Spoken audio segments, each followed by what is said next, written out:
아멘. 같이 기도하시겠습니다. 하나님, 우리를 예수 그리스도로 말미암아 구원해 주신 은혜에 감사를 드립니다. 구원받은 백성으로 하나님 앞에 예배자로 오늘 서게 하심을 감사합니다. 이곳에서 또 온라인상에서 예배하는 성도들, 어느 곳에 있던 하나님 성령 하나님으로 찾아가 주셔서 어느 곳에 있던 향기나는 예배자의 삶을 살아낼 수 있도록 축복하여 주옵소서. 염려, 근심, 무거운 짐 갖고 온 성도가 있습니까? 아버지께서 깊이 사랑의 손으로 어루만져 주셔서 모든 짐 다 내려놓고 하나님의 은혜만 듬뿍 받고 돌아갈 수 있도록 축복하여 주옵소서. 하나님, 아픈 성도가 있습니까? 하나님, 손을 펴서 안수하여 주시고 강건케 되는 역사가 예수님의 이름으로 일어나게 하여 주옵소서. 말씀 선포할 때 믿음이 일어나 치유하는 놀라운, 치유되는 놀라운 역사가 임할 줄 믿습니다. 묶였던 모든 문제들이 풀어지며 막혔던 축복의 문이 열리는 역사가 일어날 줄 믿습니다. 우리 성도들과 우리 자녀들을 축복하여 주옵소서. 이 시간 하나님 말씀을 들을 수 있는 귀, 깨달을 수 있는 마음, 순종할 수 있는 믿음을 일으켜 주옵소서. 우리 안에 떨어지는 말씀을 훔쳐가는 악한 원수들을 결박해 주시고 우리 안에 우리의 삶에 온전히 말씀이 열매 맺을 수 있도록 축복하여 주옵소서. 감사합니다. 예수님의 이름으로 기도드렸습니다. 좌에 계신 분하고 서로 인사할까요? 하늘 복 많이 받으세요. 네, 오늘 말씀 초라한 들판에 내린 단비, 우리 밥상머리 위대 시편 잘하고 계시죠? 먼저 여러분과 좀 나누고 싶습니다. 저희가 계속 밴드에 매일 답글을 쓰는데 정말 아름다운 교회 가정 가운데 하나님의 놀라운 은혜가 부어지고 있다는 걸 저는 절실하게 느끼고 있습니다. 사랑하는 막내 아들과 한 집사님께 이런 글을 올리셨어요. 선물 받은 밥상머리 책을 이토록 은혜롭게 말씀을 나누게 해주신 주님께 감사를 드립니다. 퇴근길에 아들이 엄마 직장까지 뛰어와서 또다시 집까지 함께 걸으며 모자가 데이트를 했다고 합니다. 아들은 왕복 5시간, 저는 3시간을 걸었습니다. 시원하고 상쾌한 날씨에 즐거운 모자의 데이트. 저녁을 먹기 전에 시편 41편을 필사하고 묵상하는 은혜를 나눴습니다. 그런데 아들이 내일 주일 교회에 함께 예배드리러 가자고 합니다. 내일 등록하리라. 스스로 교회 다니려는 내 아들, 주님의 은혜가 넘칩니다. 놀라운 은혜죠. 그리고 우리가 아는 것처럼 정말 등록을 했습니다. 교회에 처음 나온 거예요. 하나님의 은혜가 가정 가운데, 하나님의 통치하심이 가정 가운데 넘치고 있다는 걸 우리가 경험하고 있죠. 또 어떤 분은 이렇게 썼어요. 어린 아들은 낑낑대며 필사하다 말고 잠이 들어버립니다. 그 모습을 보는 엄마는 한자라도 필사하고 잠이 든 자녀가 꿈속에서 하나님을 만나기를 축복해 줍니다. 남편은 밥상머리 위대 시편 책자를 회사까지 가지고 다니면서 회사에서 필사의 끈을 놓치지 않고 매일 열심히 필사를 합니다. 딸은 놀이터에서 그네를 타다가 부당하게 나이가 많은 오빠들이 그네에서 내려오라고 하자 옆에 있는 친구가 궁시렁대기 시작했어요. 그 친구에게 원수를 사랑하래, 이 한마디를 해줬더니 그 집에 와서 엄마한테 얘기했어요. 낮에 놀이터에서 이런 일이 있었어요. 근데 엄마는 딸에게 네가 나보다 낫다라는 폭풍 칭찬을 해줬다고 합니다. 이런 모든 것을 보면서 우리 가정에 샬롬의 놀라운 하나님의 통치와 은혜가 흘러가고 있다는 걸 저는 정말 많이 이 한 달 동안 경험하고 있다는 거 아십니까? 영상 있나요? 잠깐 소리 볼륨 키워서 틀어주세요. 주셔서 감사합니다. 오늘 하루 잘 보내게 해주셔서 감사합니다. 늦었지만 밥을 먹게 해주셔서 감사합니다. 늦었어도 많이 놀게 해주셔서 감사합니다. 오늘 하루 잘 보내게 해주셔서 감사합니다.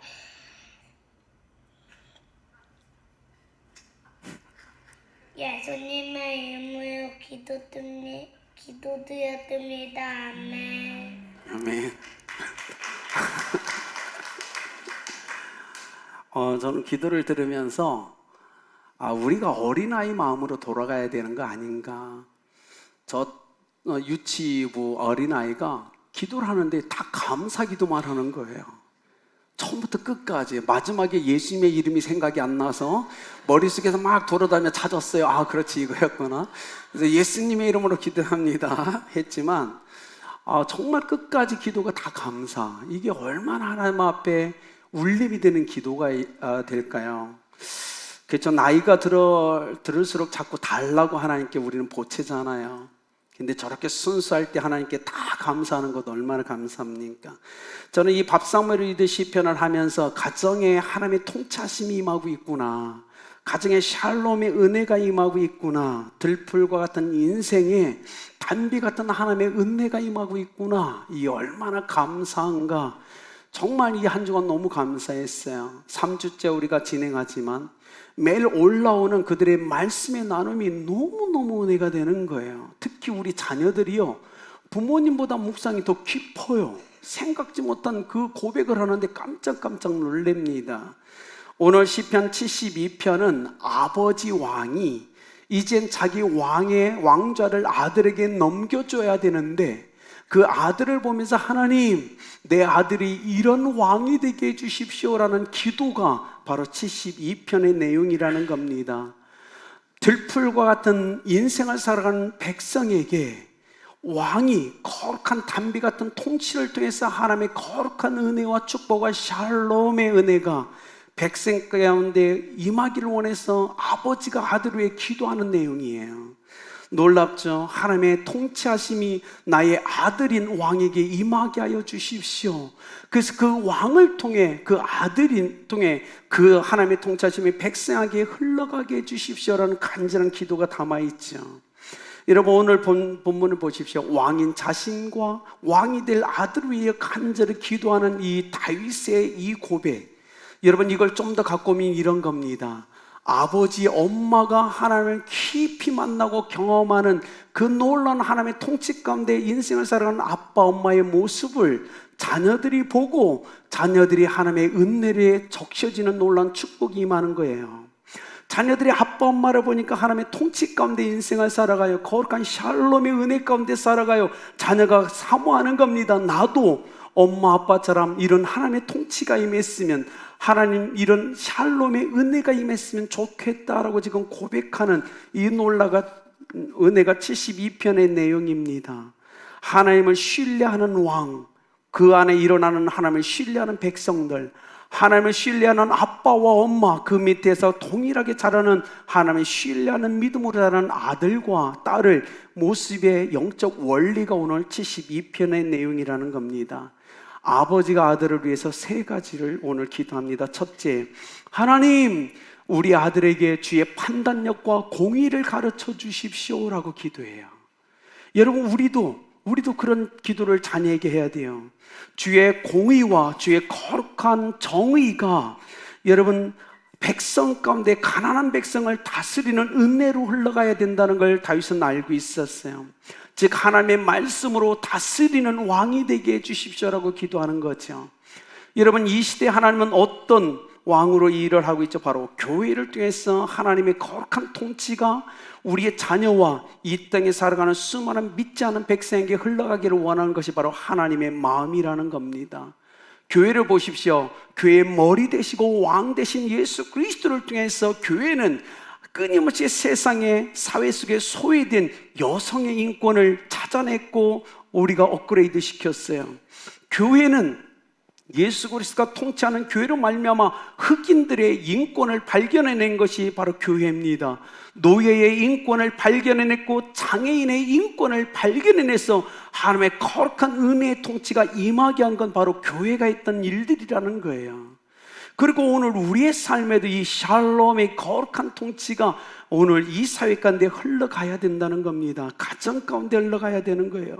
엄마가, 아빠가 하나님의 거룩한 공의의 통치하심을 받는 그 삶을 통해 하늘의 축복이 자녀에게 흘러가는 것, 이 땅의 축복이 자녀에게 흘러가는 것, 그것이 하나님이 원하시는 거라는 겁니다. 그런데 여러분, 우리가 기록해야 돼요. 1절과 2절에 보면 주의 공의와 정의로 판단해 달라는 기도가 나옵니다. 여러분, 공의가 뭐죠? 공의는 나와 하나님과의 관계 속에서 하나님이 옳다라고 하는 하나님의 기준, 말씀으로 통치되는 게 공의라는 겁니다. 그러면 정의가 뭐예요? 정의는 사람들이 옳다라고 인정하는 어떤 법적인 기준이 정의라는 겁니다. 그런데 이 땅에 살아가는 많은 사람들이 오해를 하고 있는 게 있어요. 정의를 통해서 이 땅에 공의가 세워질 거라는 허황된 꿈을 꾸고 있다는 겁니다. 아니에요. 절대 그렇게 되지 않을 겁니다. 하나님의 공의를 통해서 정의가 이 땅에 실현되는 걸 다윗은 기도하고 있어요. 하나님의 공의를 통해서 이 땅에 정의가 흘러가고 정의가 선포되고 정의로 통치가 되어야 되는 거예요.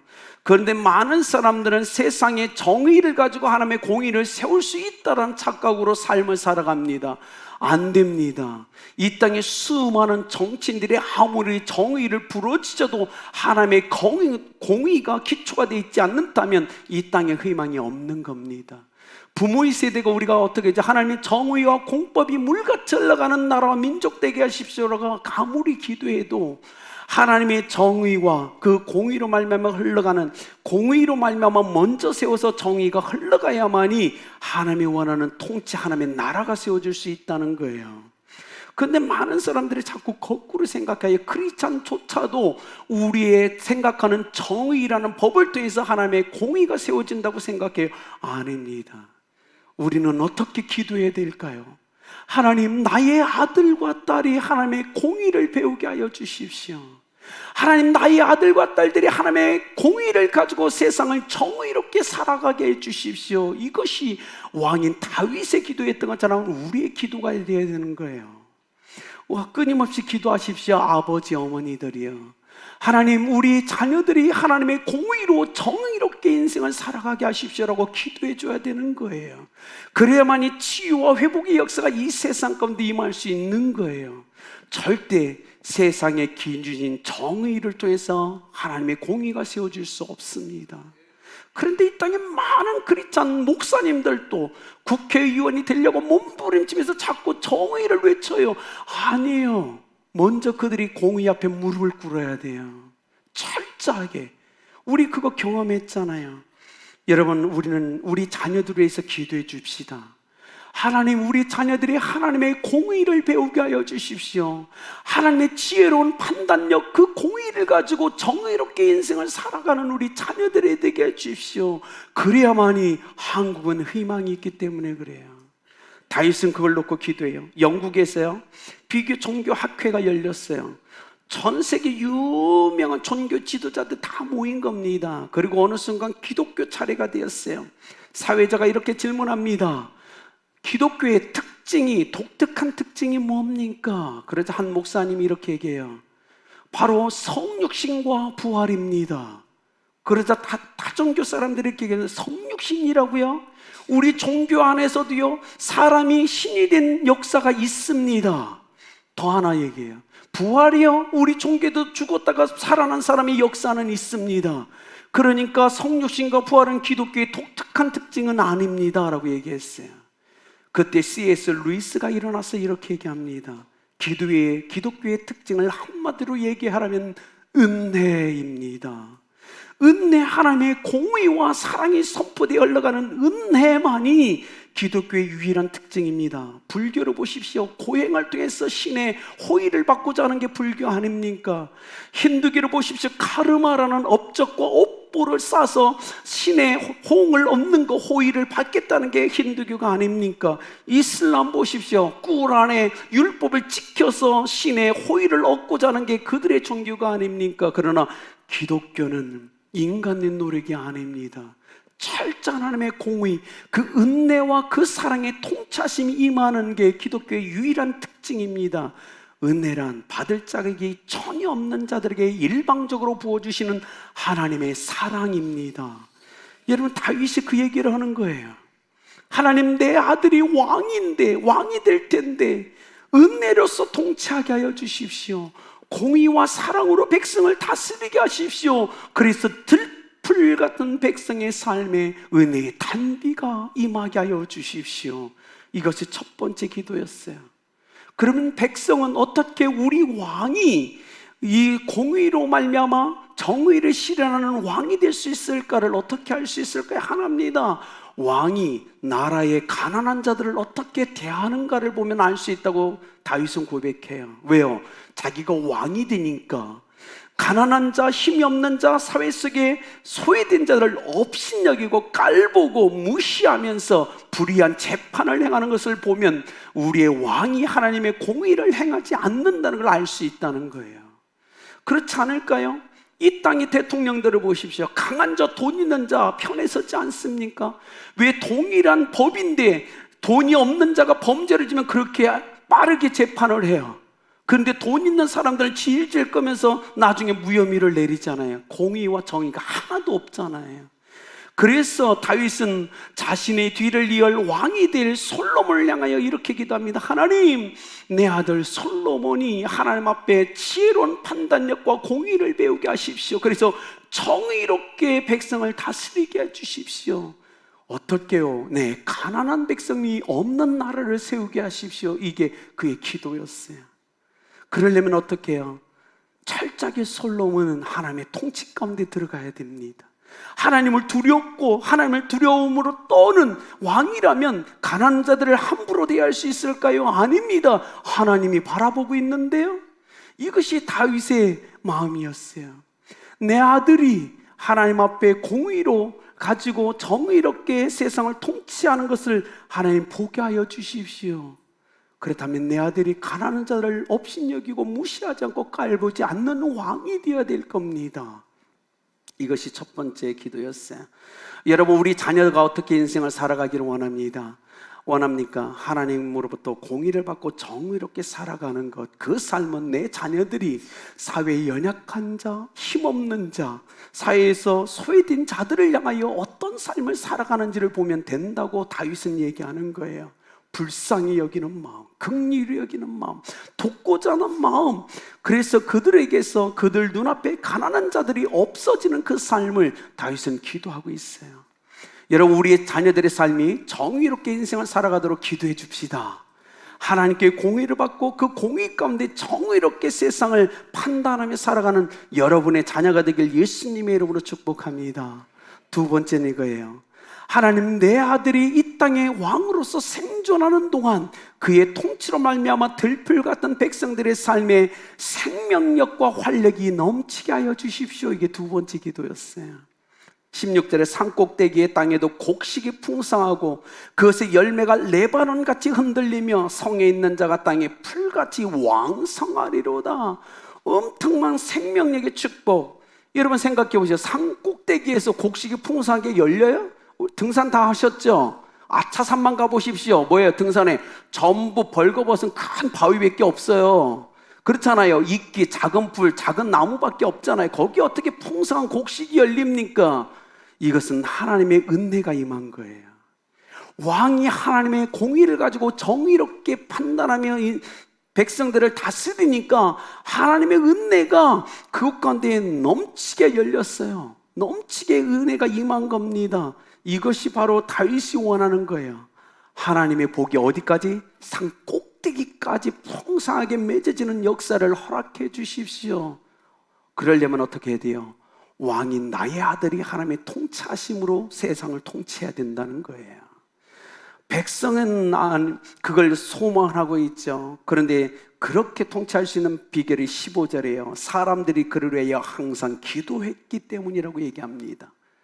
여러분, 솔로몬이 어떻게 들풀 같은 백성을 그렇게 멋지게 다스릴 수 있을까요? 하나님이다. 뭐죠?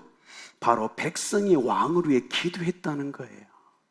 하나님, 이 나라 이스라엘 나라의 왕이 하나님을 경외하게 하십시오. 하나님의 공의를 배우게 하십시오. 그래서 정의롭게 세상을 통치하게 하십시오.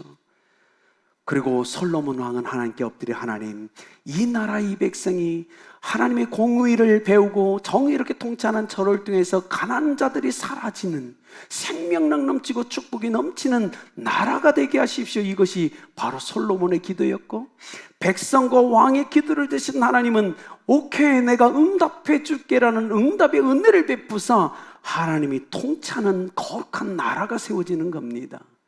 여러분, 교회가 어때요? 교회가, 가정이 어때요? 자녀들이 엄마 아빠를 위해 기도해 주는 거예요. 하나님, 우리 아빠 엄마가 이런 아빠 엄마가 되게 해주세요. 그리고 아빠 엄마는 하나님, 우리 자녀들이 이런 자녀가 되게 해주세요. 그 둘의 기도를 하나님이 들으시고 하나님의 통치에 놀라운 은혜를 베푸셨을 때 우리 가정이 샬롬의 가정이 되는 겁니다. 이 교회도 그런 거 아닌가요? 교회도 동일합니다. 성도들이 목사님들, 사역자들을 위해서 기도합니다. 그저들이 하나님을 두려워하게 하여 주십시오. 하나님의 공의를 배우게 하여 주십시오. 막 기도했어요. 그러자 또 어떻게 해요? 성도들과 학생들은 교사 선생님과 사역자들을 기도해 줄 때 또 사역자들과 교사들은 또 우리에게 맡겨진 영혼을 위해 기도하잖아요. 저들에게 복을 주십시오. 영적인 복을 주십시오. 하나님, 세상을 살아가는 동안 축복해 주십시오. 하나님이 들으시는 거예요. 그래서 하나님의 나라가 온전히 이루어지는 게 교회가 돼야 돼. 여러분 삶에 생명력이 넘치는 겁니다. 다윗은 그 얘기를 지금 하고 있는 거예요. 하나님, 이런 하나님의 통치하심이 넘치는 생명력이 넘치는 나라가 되기 위해서 간절히 원합니다. 우리의 왕이 하나님과의 친밀한 사랑의 관계 가운데 삶을 살아가게 하여 주십시오. 그리고 왕은 기도합니다. 하나님, 우리 나라에 하나님의 거룩한 은혜가 임하사 가난한 자들이 존재하지 않는 그런 나라가 되게 하여 주십시오. 그러기 위해서 어떻게 백성들을 축복해 주시고 백성들이 저처럼 하나님을 경외하게 하여 주십시오. 이 놀라운 은혜입니다. 그런데 우리가 질문해야죠. 솔로몬은 이루었을까요? 이 기도에? 아닙니다. 솔로몬은 성취하지 못했어요. 누가 이루시죠? 예수 그리스도입니다. 그래서 요한복음 10장 10절은 내가 온 것은 양으로 생명을 얻게 하고 더 풍성히 얻게 하려 하는 것이라 라고 선포하셨어요. 오직 예수 그리스도, 우리의 인생의 참된 왕이신 예수 그리스도만이 다윗이 드렸던 기도의 거룩한 응답으로서 우리의 삶의 왕으로 존재할 수 있습니다. 솔로몬도 안 돼요. 누가 할 수 있죠? 예수 그리스도. 다윗은 기도하며 메시아를 여러분 만난 겁니다. 장차 오실 메시아가 바로 이런 가장 완벽한 하나님의 나라를 세우실 거라고 기도한 거예요. 영원한 생명뿐만이 아니라 삶을 풍성케 하시는 놀라운 축복이 그리스도로 말미암아 이루어질 걸 다윗은 꿈꾸고 있었어요. 여러분, 기독교가 뭡니까? 단순히 우리가 영적으로만 복을 받고 천국 가기 위해 믿는 게 아니라고요. 그건 내세 종교일 뿐이에요. 예수님 얘기하셔서 생명을 얻게 하고 더 풍성히 얻게 하려 하심이라. 우리가 인생을 살아가도록 이 풍성한 은혜를 경험해야 됩니다. 죽어서뿐만 아니에요. 살아있는 동안 여러분 산꼭대기에도 풍성한 은혜의 열매가 걷어 맺어지는 걸 우리는 경험해야 돼요.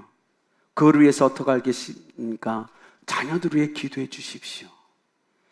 자녀는 부모를 위해 기도하고 부모는 자녀를 위해 기도할 때 이런 가정이 될 수 있다고 얘기하는 겁니다. 사랑하는 여러분, 여러분의 가정은 자녀가 엄마 아빠를 위해 기도하고 엄마 아빠는 자녀를 위해 기도하여 하나님의 거룩한 통치가 있어 은혜가 임해서 하나님의 풍성한 축복이 넘치는 가정이 되길 예수님의 이름으로 축복합니다. 어쩌면 우리 인생에 왜 이런 축복이 많지 않았죠? 왜냐하면 이 자식들이 엄마 아빠를 위해 기도하지 않았어. 아니면 엄마 아빠가 자녀들을 그렇게 많이 축복해 주지 않았어. 그럴 수 있다는 겁니다. 하나님은요, 전능하세요. 우리 자녀들의 기도를 너무 기뻐하세요. 엄마 아빠의 기도를 기뻐하세요. 다윗은 왕인 솔로몬을 통하여 이스라엘 나라가 하나님이 통치하는 거룩한 축복의 나라가 되길 꿈꾸었던 것처럼 예수 그리스도 안에서 여러분의 가정이 그것을 꿈꾸길 예수님의 이름으로 축복합니다. 세 번째는 이겁니다. 하나님, 내 자녀의 그 거룩한 통치가 땅끝까지 이르게 하십시오. 이것이 세 번째 기도였어요. 이건 하나님만이 들어줄 수 있는 기도였어요. 11절, 모든 왕이 그의 앞에 부복하며 모든 민족이 다 그를 섬기리로다. 하나님, 내 아들이 나를 이어 이스라엘의 왕이 될 겁니다. 그러나 기도합니다. 내 아들의 이 왕권 통치가 땅끝까지 온 열방까지 흘러가게 사용하여 주옵소서. 이것이 아버지의 기도였어요. 여러분, 자녀를 위해서 어떻게 기도하세요? 이런 기도해야 되지 않을까요? 하나님, 내 자녀가 대한민국을 뛰어넘어 열방에 끝까지 거룩한 영향을 끼치는 그런 존재로 쓰임받게 하여 주십시오라고 기도해야 되지 않을까요? 그냥 하나님 저는 조촐합니다, 명일동 내 동작만 돼도 됩니다, 이거 말고 좀 더 크게 하면 어떨까요? 뭐 하나님이 결정하실 거 아니에요. 하나님, 저희 자녀는 명일동 너무 좁습니다, 강동구도 안 됩니다, 대한민국 서울 아니요, 민족을 뛰어넘어 열방까지 내 자녀의 거룩한 영향이 흘러가게 해주십시오. 우린 기도해야 되지 않을까요? 기도에 돈이 듭니까? 안 들잖아요. 공짜인데 왜 안 하세요? 해야죠. 오늘 다윗은 아버지로서 아들을 위해 기도해요. 하나님, 내 아들의 통치가 이 민족을 넘어 열방의 땅끝까지 이르게 하십시오. 뭐 돈도 안 드는데 어때요? 믿음으로 기도하는 거죠. 뭘 아니, 주실 건 하나님이죠. 하나님 보고, 야, 네 아들 그릇이 좀 적은데 열방의 땅끝은 좀 안 될 거고 파키스탄 뭐 직영까지, 이거 하나님이 결정할 거 아니에요, 그죠?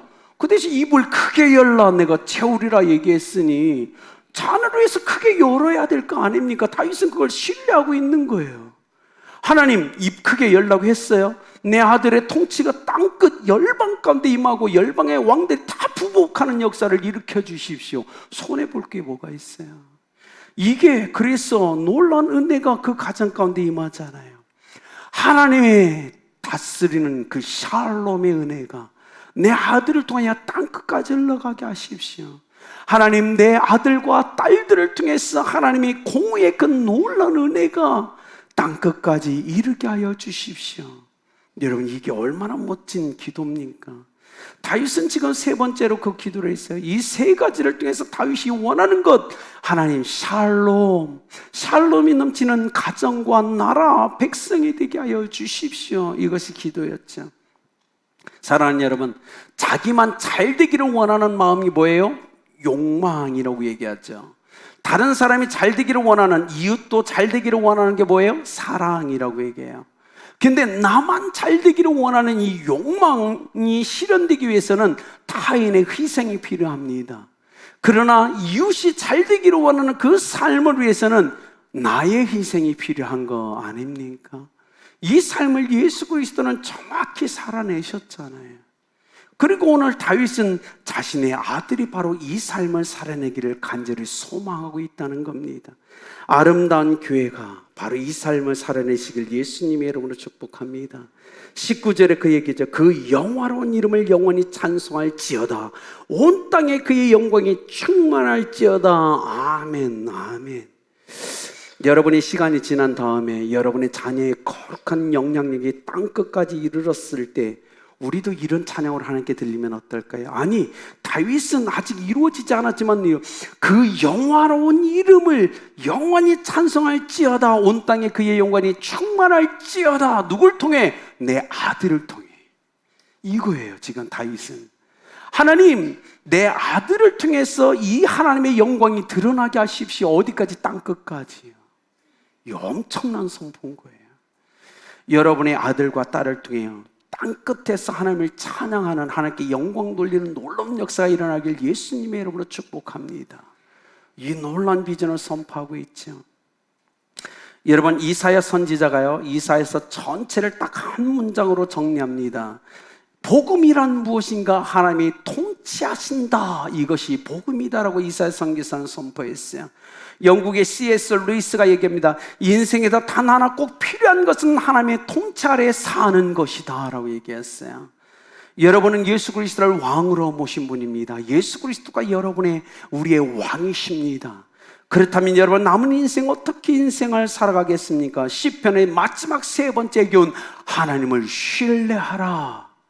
여러분, 우리와 우리 자녀들 하나님을 신뢰하는, 하나님의 통치를 받는 삶을 살아내야 됩니다. 왕이 기도해요. 하나님, 내 아들 왕의 통치로 말미암아 하나님의 영광이 이 민족과 땅끝 가운데 드러나게 하십시오. 백성들이 회복되고 치유되며 가난한 자와 궁핍자들이 이 땅에는 존재하지 않는 구원의 역사와 위로의 역사가 임하게 하여 주십시오. 여러분, 이게 놀라운 축복 아닐까요? 여러분, 자녀를 위해 기도해 주십시다. 하나님, 나의 자녀의 삶을 사용하사 나의 자녀의 삶에 가난한 자들이 없어진 놀라운 은혜를 부어주십시오. 그렇다면 누가 복을 받아야 될까요? 나의 자녀들이. 나의 자녀들이 복을 받았던 내 주변에 가난한 자들을 돕고 와서 가난한 자들이 없어지는 그 은혜가 21세기에 우리의 자녀들에게 임해야 될 줄 믿습니다. 여러분 자녀가 잘 돼야 되는 거예요. 여러분 자녀가 잘 돼야 이 땅에 하나님의 그 공의를 통해서 정의가 실현되는 거예요. 그렇지 않습니까? 우린 자녀들에게 폭포수 같은 축복의 이들을 부어줘야 되는 거예요. 그들이 마음껏 누릴 수 있도록. 결론을 내릴까요? 밥상머리 위기를 하면서 정말 저는 너무 큰 은혜를 받아요. 매일 성도님들이 올리는 글들, 자녀들이 묵상해서 올리는 나눔의 글들을 보면 얼마나 큰 감동인지 제가 감당할 수 없는 은혜를 누립니다. 오늘 이곳에 있는데 우리 박남주 집사님이 썼던 글을 잠깐 얘기해 줄게요. 집사님이 이렇게 썼어요. 필사를 마친 후에 세상을 바라보지 않고 오직 주님만 바라보는 것은 내게 거룩한 부담입니다. 그렇지 않을까요? 여기 있는 저도 동일해요. 세상을 바라보지 않고 오직 주님만을 바라보며 살아가는 신앙의 삶이 얼마나 버겁습니까? 그것이 우리에겐 다 부담이잖아요. 이 땅에 육체를 입고 땅에 발을 붙이고 인생을 살지만 그러면서도 세상을 의지 않고 하나님만 바라보는 인생이 얼마나 큰 부담입니까? 그런데 집사님이 이렇게 해서 그러나 이 훈련의 끝을 알기에 순종하며 나아갈 수 있습니다. 우리가 이 땅에 그렇게 힘들고 어려운 거룩한 부담을 갖고 인생을 하루하루 힘겹게 살아가지만 이 훈련의 끝을 우리는 다 알기에 우리가 순종하며 오늘 하루하루 걸어가는 거 아닙니까? 여러분, 이게 놀라운 축복이잖아요. 우리 자녀와 우리가 남은 인생 하나님을 신뢰하라. 하나님의 통치 가운데 인생을 살아가서 들풀과 같은 우리의 존재에 하나님의 단비가 날마다 부어지길 예수 그리스도의 이름으로 축복합니다. 여러분, 우리는 들풀 같은 존재 아닌가요? 그것에 오늘 또 우리가 마치고 저녁에 또 가족과 밥상머리를 할 텐데 그것에 하나님의 거룩한 은혜가 임하여 여러분 밥상에, 여러분의 삶에, 자녀의 삶에 단비가 촉촉히 내려서 적셔지는 은혜가 임하길 예수 그리스도의 이름으로 축복합니다. 기도하겠습니다. 아버지 하나님 감사합니다. 우리의 가정의 왕이 되시고 통치자 되신 하나님을 찬양합니다. 다윗이 자식을 위하여 기도했던 세 가지 기도 제목을 간절히 원하기는 우리와 우리의 아들과 딸들에게 허락하여 주옵소서. 우리와 우리 자녀들이 하나님의 공의를 배워서 정의롭게 인생을 살아가게 하여 주시고 우리 때문에 우리 주변에 있는 사람들에게 생명력이 넘치는 은혜가 임하게 하여 주시고 우리를 통하여 우리의 영향력이 이 민족을 넘어 세상의 땅끝까지 영향력이 흘러가 그들이 우리를 통하여 하나님을 영원롭게 하는 거룩한 역사가 임하게 하여 주옵소서. 이를 위해 기도합니다. 아름답게 모든 성도들의 가정에 샬롬의 은혜가 임하게 하여 주옵소서. 하나님의 통치로 샬롬이 성취되는 놀라운 역사가 가정에 우리 자녀들에게 임하게 하여 주옵소서. 역사하실 하나님께 감사하며 예수님의 이름으로 기도드렸습니다. 찬양하시면서 준비하신 예물을 하나님